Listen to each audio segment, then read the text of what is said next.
ओवैसी साहब एक बहुत ही पढ़े लिखे और बहुत ही मजे हुए राजनेता हैं। अब मैंने उनकी जब भी डिबेटें सुनी है वो बड़े ही तार्किक किस्म के नेता हैं, पढ़े लिखे हैं, बहुत अच्छे बैरिस्टर है, शायद लंदन में पढ़े।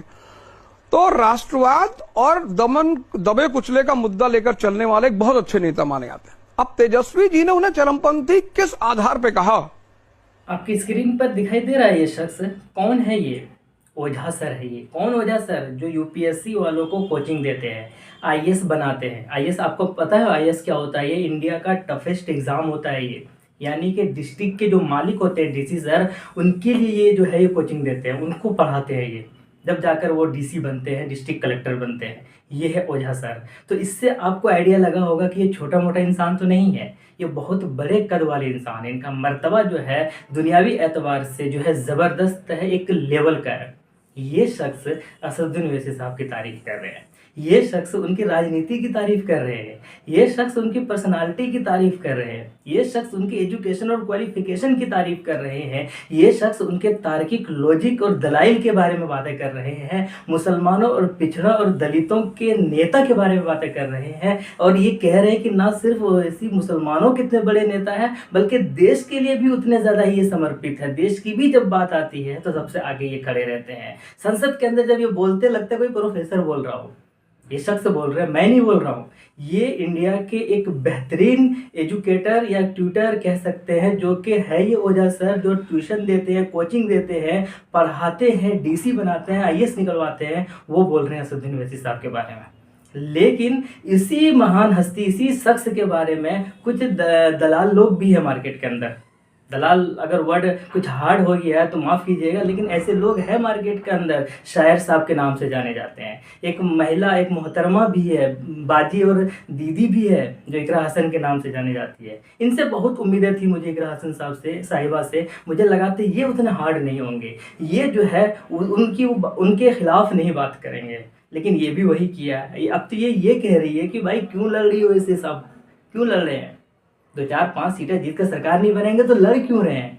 इनसे कोई पूछे कि आपने महाराष्ट्र के अंदर, आपकी जो पार्टी महाराष्ट्र के अंदर क्यों लड़े थे वहाँ पर? वहाँ आपका हाल तो ऐसा ही कुछ था ना वहाँ पर, जैसे इमाम का बिहार के अंदर है, चंद सीटों पर ही चुनाव लड़ रहे थे ना। एक ही वहाँ पर आपका जो है वो अबू आसिम आजमी साहब है ना वहाँ पर, क्यों? मेरा सवाल है क्यों? और आपकी वजह से इमाम 2 सीट हारी वहाँ पर, एक नहीं, एक हारी है आप ही की वजह से, और एक जो है हारते हारते जीते। मालेगांव सेंट्रल से मुफ्ती साहब 1 लाख से ज़्यादा वोट लाए थे, सिर्फ 162 वोटों से जीते हैं वो। लेकिन आपके कैंडिडेट 9000 वोट लाए थे, जिनकी वजह से प्रॉब्लम हुआ था माइन को। आपको नहीं लड़ना चाहिए था मोहतरमा, आपकी पार्टी को नहीं लड़ना चाहिए था वहाँ पर। यही लॉजिक, यही दलील आपको वहाँ देना चाहिए था अपने पार्टी को। और इम्तियाज जलील साहब, उनके सामने ये जो है कादरी साहब, जो है डॉक्टर कादरी साहब, ये इनके सामने सपा की पार्टी की तरफ से थे। बेचारे 2000 वोट से हारे इम्तियाज जलील साहब, ये 5000 वोट लेकर आए। तो आपकी पार्टी ने तो ये साबित कर दिया महाराष्ट्र के अंदर बेसिकली कि आप जिताने का काम जो है कर रहे हो, बीजेपी की बी टीम एक्चुअली आप हो। लेकिन बिहार के अंदर अलग ये मसाइल पेश कर रहे हैं, अलग दलील दे रहे हैं, बेचारे भोले भाले इंसानों को इस तरीके के बहकावे में लाने की कोशिश कर रहे हैं। इमरान प्रतापगढ़ी साहब हेलीकॉप्टर की बात कर रहे हैं, कह रहे हैं कि हेलीकॉप्टर जो है इन सीमांचल वालों के पैसे से हेलीकॉप्टर पे घूम रहे हो वैसे साहब। अरे भाई, सीमांचल वाले लोगों के लिए प्रचार करेंगे तो किनके पैसे से घूमेंगे यार? तो आप किनके पैसे से घूम रहे हो? आप भी तो कांग्रेस के पैसे से ना घूम रहे हो हेलीकॉप्टर के अंदर। आप अपने पॉकेट से पैसे लगाकर हेलीकॉप्टर से घूम रहे हो क्या? मतलब इतने बड़े इंसान जो ओवैसी की तारीफ कर रहे हैं, और ये लोग जो है उनकी कमियां निकाल रहे हैं, उनके पैर खींच रहे हैं, लेग पुलिंग कर रहे हैं, उनको आगे बढ़ने नहीं दे रहे हैं। अरे खुद में अगर हैसियत है, खुद अगर आप कौम के हमदर्द है, जो आप कह रहे हो, बनाओ ना यार अपनी पार्टी। अगर उनके क़यादत से आपको प्रॉब्लम है सर, तो अपनी सियासत, अपनी जो है एक रहनुमाई करने के लायक बनो ना आप। आज तक आपने एक लोकसभा चुनाव नहीं जीता, आपने नहीं जीता, और हारे तो हारे मात्र 50,000 वोट लेकर आए ये साहब, और लाखों वोटों से हारे, 5-5 लाख वोटों से हारे ये। और ये साहब किनके ऊपर उंगली उठा रहे हैं? ओवैसी साहब के ऊपर। क्या कह रहे हैं कि ये बाहर से आ रहे बरसाती परिंदे हैं? क्या कह रहे हैं कि ये सीमांचल के पैसे से हेलीकॉप्टर पर घूम रहे हैं? क्या कह रहे हैं कि यहाँ पर आकर ये बीजेपी के इशारों पर काम कर रहे हैं और बीजेपी को यहाँ पर जितवाने का काम कर रहे हैं?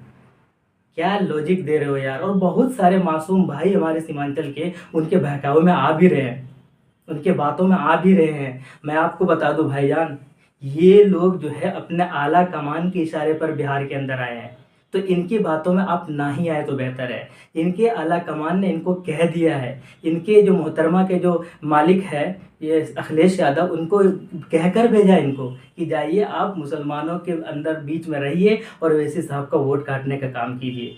उसी के इशारे पर यहाँ पर आई हैं ये। इमरान प्रतापगढ़ी को इसी के इशारे पर भेजा गया कि जाइए सीमांचल के अंदर मुसलमानों के वोट को जो है कांग्रेस और महागठबंधन को दिलाइए और ओवैसी के हिस्से में जो जा रहे हैं उनसे छीनिए।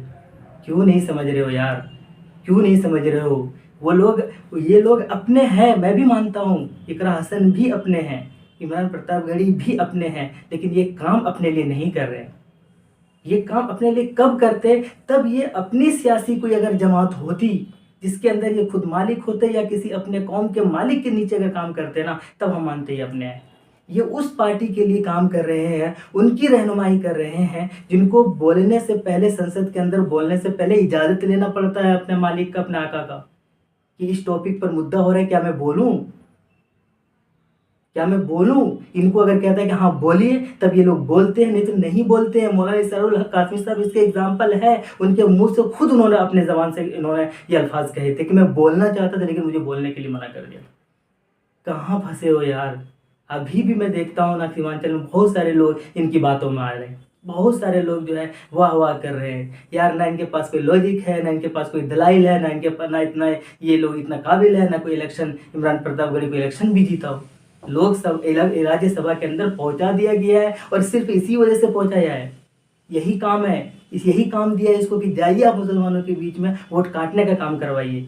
हर जगह पर पहुंच जाते हैं, हर जगह पर, चाहे गुजरात हो, चाहे महाराष्ट्र हो, चाहे उत्तराखंड हो, चाहे उत्तर प्रदेश हो, चाहे यहाँ पर बिहार हो, चाहे झारखंड हो, हर जगह पर इनको स्पेशली इसीलिए इनको भेजा जाता है कि आप ओवैसी जा रहे हैं, बहुत सारे वोटर्स उनके हक में हैं, आपको उनके वोटर्स को जो है काट कर वापस से लाना है।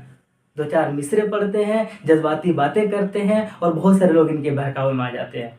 अभी भी वक्त है सीमांचल के लोगों, अभी भी वक्त है आपके पास। मैं ये नहीं कह रहा हूँ कि मैं इनको वोट करूँ, लेकिन इतना मैं कह रहा हूँ आप दिमाग लगाओ, आप सोचो किधर जा रहा है यार ये जो हम वोट दे रहे हैं, वो किधर दे रहे हैं, किसको दे रहे हैं? ये बात कर रहे हैं ना, ये लोग सीमांचल में जाके कह रहे हैं कि हम सरकार बना रहे हैं। यार सरकार बनाओ ना भाई, कौन कह रहा है आप सरकार मत बनाओ? कौन कह रहा है कि एनडीए की सरकार बनाओ?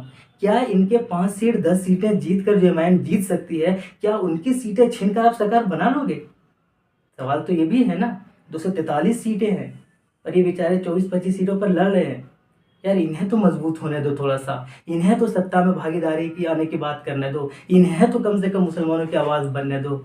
लेकिन वो भी नहीं हो रहा है। क्यों होगा? क्योंकि अगर ये आ गए वापस से, ये स्ट्रॉन्ग हो गए, ये मजबूत हो गए, तो इनके जो मुसलमानों के ऊपर जो ये राजनीति करते हैं वो खत्म हो जाएगी। तो यार थोड़ा सा समझो भाई, दूसरे लोग तारीफ कर रहे हैं आपके रहबर की, आपके जो नेता की, और आपके अपने लोग जो उनके लेग पुलिंग कर रहे हैं, उनके पैर खींचने की कोशिश कर रहे हैं। ये वक्त भी अगर गुजर जाएगा ना, खत्म हो जाएगा ना, तो कोई रहनुमाई करने वाला पैदा नहीं होगा। फिर यही होगा, इमरान प्रतापगढ़ी, आजम खां, ऐसे ही लोग जो है आपको मिलेंगे और फिर बस ये भी दूसरे के नीचे काम कर रहे हों।